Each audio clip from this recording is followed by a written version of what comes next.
It was just past 6 in the morning when I was jolted awake by a sound I couldn't immediately place sharp, metallic, chaotic. I stumbled outside barefoot, still wearing the faded college t-shirt I usually sleep in, and that's when I saw her. Carla Hammond, head of the neighborhood committee, the self-declared protector of property values. Standing in my side yard like she owned the place, swinging a claw hammer with the kind of fury you'd expect from someone finding out their ex just sold their dog on Craigslist. She wasn't fixing anything. She was destroying something. My pool filter, to be exact. Or rather what she thought was just a pool filter. Plastic shards flew like confetti, and water started gushing from the busted pipes in weird, sputtering bursts, like the thing itself was confused about what the hell was happening. In Carla, she looked possessed. Her face twisted with this bizarre combination of smugness and indignation, like she was avenging the ghost of lawn ordinances past. It's illegal. It's hideous. And it's not on the approved HOA landscaping list, she shrieked, breathless, as if quoting scripture. Then she actually tossed the hammer onto my grass like she'd just completed a righteous mission.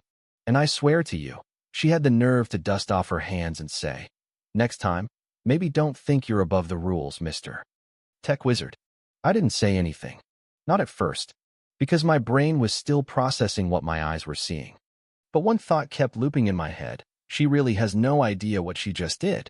Because that filter, that hideous piece of machinery she'd just obliterated, wasn't just for keeping my pool clean. It was cooling the underground server hub that ran most of the smart systems in our entire gated community. I'm not just a guy with a pool and some fancy wiring. I'm a systems engineer. And 5 years ago, when this neighborhood was being developed, my company landed the contract to install its smart grid backbone, everything from thermostats and sprinkler systems to front gate access and real-time security feeds. And to save on long-term costs, the HOA agreed to install a localized server hub which I offered to host beneath my property in exchange for a modest maintenance contract. Fast forward a few years, a couple of HOA elections, and a whole lot of collective amnesia. And the board conveniently forgot all about the server's existence. But the infrastructure? It stayed. Quiet. Efficient. Mostly in VY Cybele. Until Carla took a hammer to the only thing keeping it from overheating. By the time I reached the server hatch and climbed down into the conduit chamber, the temperature had already spiked 30 degrees. Fans were spinning like mad, struggling to compensate. A red light blinked on the diagnostic panel like a warning shot. I called the old emergency line disconnected. Of course, no one wanted to take responsibility for a system they pretended didn't exist anymore. And so, the dominoes started falling. First it was Dan, my neighbor across the street. "Bro, my smart blinds won't close and I'm roasting alive." Then it was the group chat, a full digital meltdown. Garage doors stuck open. Sprinklers spraying kids on their way to school. Thermostats flipping from 72 to sauna mode. Even the fancy HOA fountain started jetting water sideways like it was auditioning for Cirque du Soleil. And right on cue, Carla returned. But this time she wasn't smug. She was sweating. Literally. And figuratively. I watched from my porch as she got ambushed by an angry semicircle of residents. One guy yelled about his toddler getting locked in a nursery. Another screamed about his Tesla charger freezing mid-session. And then, right in the middle of the chaos, someone pointed at me and said, "He knows the system. He built it." Carla turned to me like a Roomba that just spotted a cliff. "You did this," she shouted. "You sabotaged everything to punish me." I couldn't help it. I laughed. Not a funny laugh. More like it, "You're so delusional I can't even kind of laugh." I pointed at the wreckage by the pool and said, "Lady, you destroyed the only thing keeping your precious tech kingdom from melting." And that's when it hit her. Not the filter. The truth. She blinked, confused. "What server?" she muttered. So I showed her. I opened the access panel, let the wall of hot air hit her full in the face, and watched as her expression dropped. Blinking LED lights. Spaghetti wires. Labels. Temperature warnings. Diagrams. "This," I told her, "is the system that runs 60% of the neighborhood's tech. And thanks to your morning rage therapy, it's cooking." She was speechless. For about 5 seconds. Then she pivoted, as all tyrants do. "Well, it should have been labeled properly. You didn't get design approval. There was no VY conformity form filed." That's when I dropped the nice guy act. "You think a form matters more than frying a central processor?" You destroyed 80 grand worth of infrastructure and risked the entire community. And then I swear this happened, she tried to flee. Back to her golf cart, like she could ride off into plausible deniability. Except the golf cart didn't start. Because the touchscreen was fried. The same system she broke had looped back and bit her in the tail. Her HOA radio buzzed to life with alerts. Server failure. Mismatch error. Immediate tech response needed. I didn't say a word. I just turned and walked back inside, already drafting a formal report. But that wasn't the end. Not even close. The HOA tried to downplay it. Sent a bland email blaming unauthorized pool modifications. Meanwhile, the residents weren't buying it. A diabetic neighbor nearly lost her insulin because her smart fridge shut off. Another guy's Wi-Fi router fried mid-client call. It got bad. Fast. And Carla? She went into full propaganda mode. Started passing out flyers claiming my equipment was unauthorized surveillance. Called me a rogue contractor.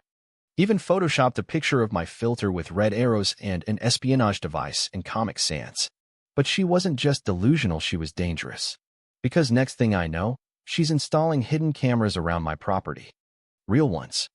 Badly disguised. Transmitting on a private frequency.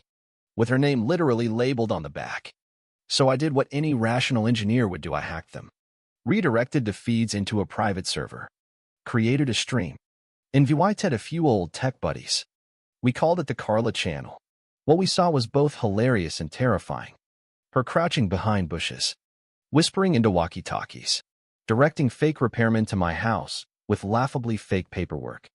That was the last straw.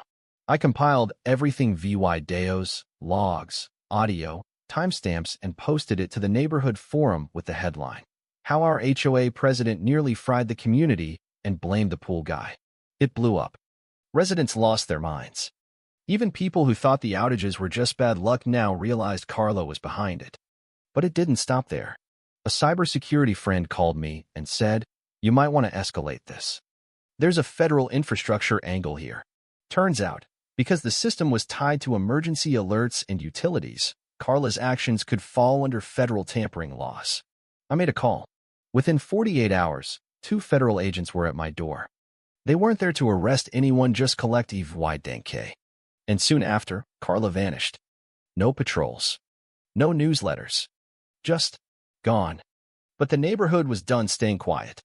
Residents demanded answers. City inspectors showed up unannounced. Opened the back hatch of the irrigation unit and found charred wires, stagnant water, and fire code violations. The HOA clubhouse was declared a hazard zone and shut down on the spot. At the emergency community meeting, people came with screenshots, documents, and fury. Someone asked who approved the cameras. Silence. I stepped forward and dropped the bomb-traced feeds, proof of fake repair crews, and login data. People lost it. Then, as if on cue, the city called for a special vote. Carla was removed 92 fan tram in favor. Not a single vote to keep her. And as she walked off, clutching her sad little tote bag, the newly fixed sprinkler system clicked on and soaked her right in the back. I didn't laugh out loud. But inside? Oh yeah. Loud and clear. But even that wasn't the real ending. See, while all that was happening, I found something deeper. I checked old server access logs. Turns out Carla had been using the system to punish people who crossed her rerouting bandwidth, skipping maintenance tasks, even charging them extra through redirected data usage. And that server? It sat on my land. The HOA's easement agreement had expired 3 months before her hammer ever struck. They had no legal right to be there. So I sent the board a bill. Retroactive. Plus damages.